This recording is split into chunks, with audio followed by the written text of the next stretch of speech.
All right, let's go. Woostro, Ron, Mr. Mallory, and then it looks like Jay joined us as well.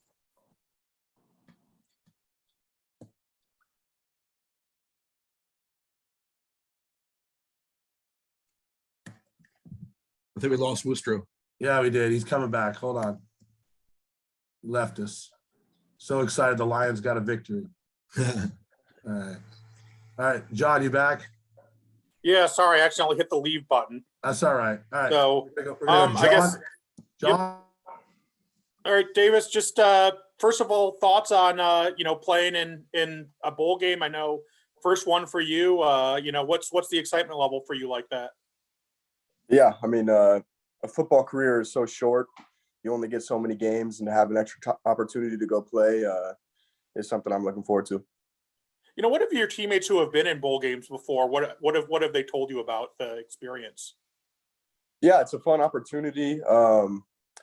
You get a lot of more time to practice, a lot of time to get healthy. This part of the season, everyone's battling something, it seems like at this point. So you get a couple weeks to get healthy and get your body right, and then get that one last chance to go compete and do your best. Khalil yesterday, I know there was some question on, would he play, would he not? It looked like on Twitter he announced last night, yeah, he is actually going to be playing. What's that mean for you guys to have him in this game? Yeah, I mean, obviously, he's probably the best receiver in the country, in my opinion.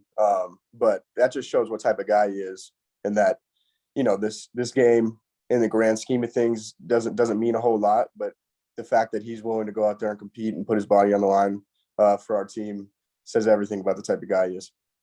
Sounds good. Thanks a lot. Yep. Hey, Davis, do you have 1 or 2 years of eligibility left? One more after this. And have you decided yet if you're going to come back next year?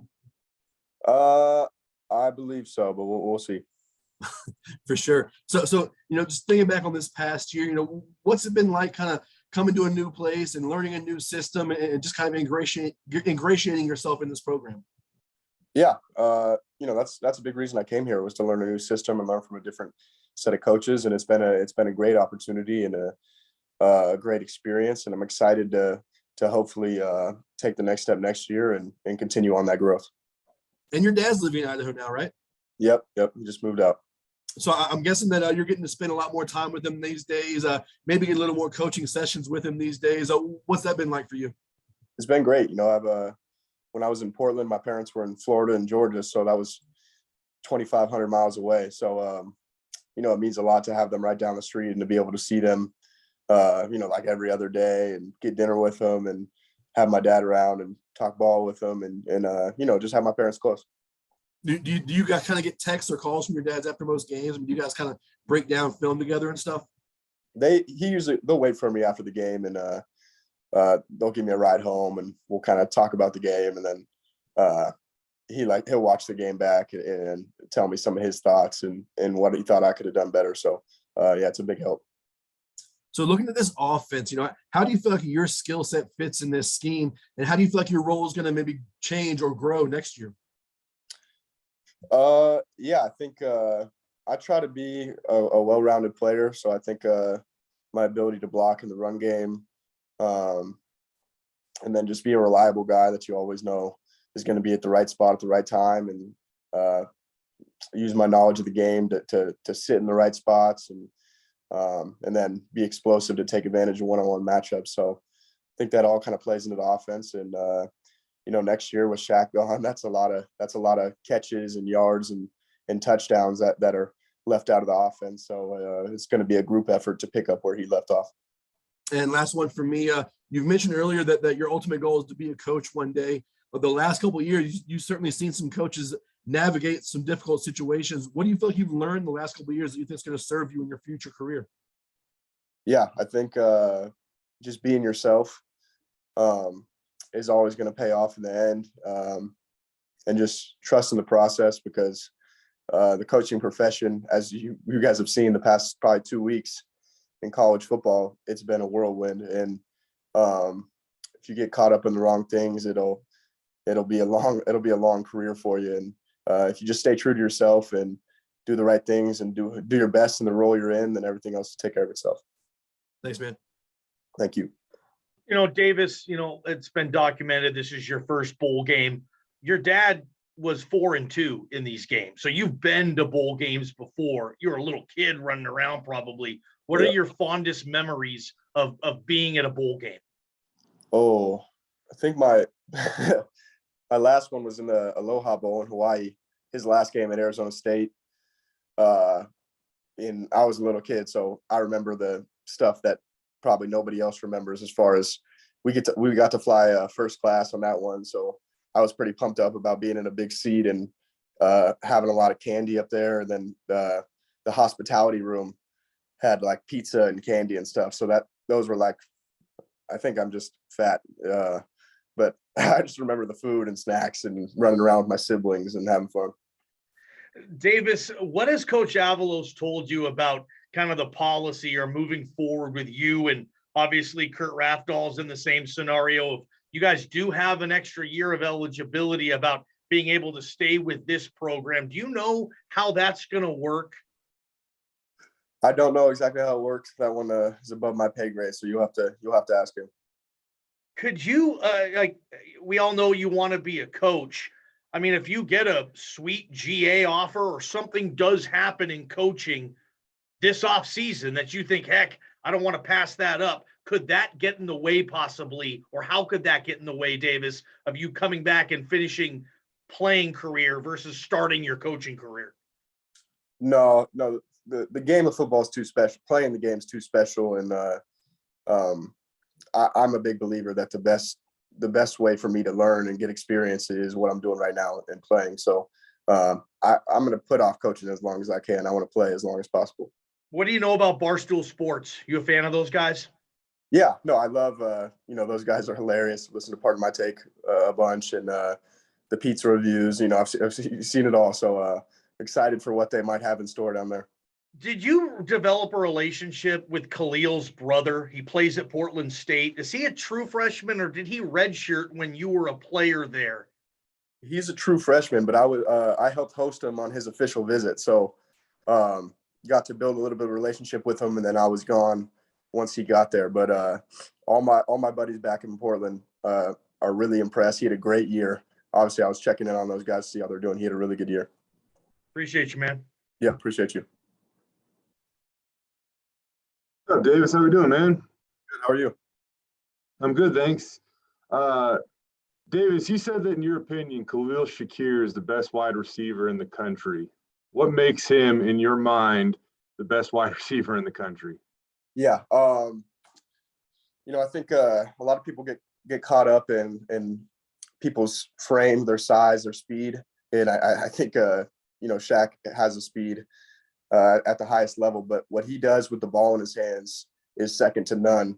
And what I've noticed from being around the NFL is the players that have the best transition are the ones that have the ability to make something happen after the catch and what they can do with the ball in their hands. And he certainly has that ability, and he always finds a way to get open and deliver when you need him the most. And those type of guys, it always just seems to work out for him. When you see somebody that does something well, especially one that plays your position, obviously there might be something you try to emulate or incorporate into your game. When it comes to Khalil, what is the most difficult part of his game to take and try to replicate on the field yourself? I think what his ability to do with the ball in his hands. I mean, you look at how he breaks some of these tackles, and me just looking at him like, how does your body move like that? Like sometimes the way his body contorts to slip through or to make something happen is unbelievable. He has world-class body control, which is amazing. And that's something I really want to work on moving into next year, is my ability to make something happen after the catch. So, yeah. This is usually a question I feel like that we reserve for coaches, but considering the guys you've been around, the guys that you've talked to, the guys that you've seen up close and personal, is there a receiver that reminds you of Khalil at all? Ooh. Tough one. That's a tough one. It's got to be an athlete type of guy. He's just one of a kind, man. He plays the position almost like a running back once he gets the ball in his hands. And most of the guys I can think of right now just aren't his body type. Like, I think Deebo Samuel is a great example in the NFL of somebody that once they get the ball in their hands, they play like a running back. And, you know, Shaq was a running back in high school. So he has that. He kind of reminds me of that once, in the sense that once he gets the ball in his hands, it's a whole nother game. Yeah, Debo, a little underrated, I would say too. One of the best in the NFL, though. It's not a bad comparison. Yeah. And you know, Davis, as you consider next year, I mean, we talked. We know that you have a year of eligibility. It sounds like you still have somewhat of a decision to make. So, like, kind of what goes into that process, and who will you lean on as you do kind of navigate that? Yeah. Well, on my end, if it's up to me, I'm coming back 100%. I mean, I want to be here. I want another year of college football. Want to play those however many games we get. So it's up to me, and if they want to have me, then I'll be happy to come back. So, yeah. Is there any timeline on when you guys might figure that out? I mean, is it after the season, or how does that work? Do you have any idea? Yeah, I think after the season is when they'll, you know, make their decisions on all that stuff. And you know, I don't know all that, and it's not completely all my business. So I try to keep my nose out of it. I got you. One more for me. During the lead up to the bowl game, obviously, you guys are playing after Christmas, and there were a couple opportunities maybe to play before Christmas, but it didn't really break that way for you guys. Was there any player input leading up to the decision and you know, the ultimate bowl selection? Not as much as I don't know as much. I know the Arizona Bowl had the first pick, and just kind of the way things goes. But listen, we're all excited to play in the Arizona Bowl. Go down there. It's going to be great weather. I think Barstool is going to have some great things going for us down there. That so I'm sure it's going to be a great time. And the coach, you know, we got our schedule, and we're going to have some time on Christmas to go see our families. So it's all going to work out for us, and we're going to look back and be really happy about our experience. Thanks, Davis. Yeah, thank you. We got it for a couple more minutes. Anybody had a quick follow-up? I got one if nobody else. Yeah, go ahead and take it, Jay. We're good. Yeah. Davis, you know, with after the bowl selection, Andy said that all the coaches just kind of laid out the schedule for you guys exactly, and they let you know that you were going to get to go home for 3 days for Christmas and spend time with your families. What did that mean to the players to have that, you know, availability to go do that? And then how awkward will that kind of be, though? Because I mean, that does kind of, it's not completely routine of what you guys have been doing, you know, for the last 4 months. Yeah, no. Well, first of all, that's you know, that's special of our coaches to put that premium on our family time and to give us that time to go see our families. And you know, I'm one of the lucky guys that my family's in Boise, so it's not a lot of friction on that. You know, but some guys are traveling to Texas, California, and you know, they got to go a little bit of a distance. So that's special that they get to go see their family. And then you know, I think it's going to take some discipline from the guys as far as doing what you need to do to prepare for a game still, being at home. And now we'll get those few days on the back end before the game. So I think we'll have plenty of time to finish our preparation. But yeah, I think it'll take some discipline from the guys for sure. Thank you, Davis. Yep.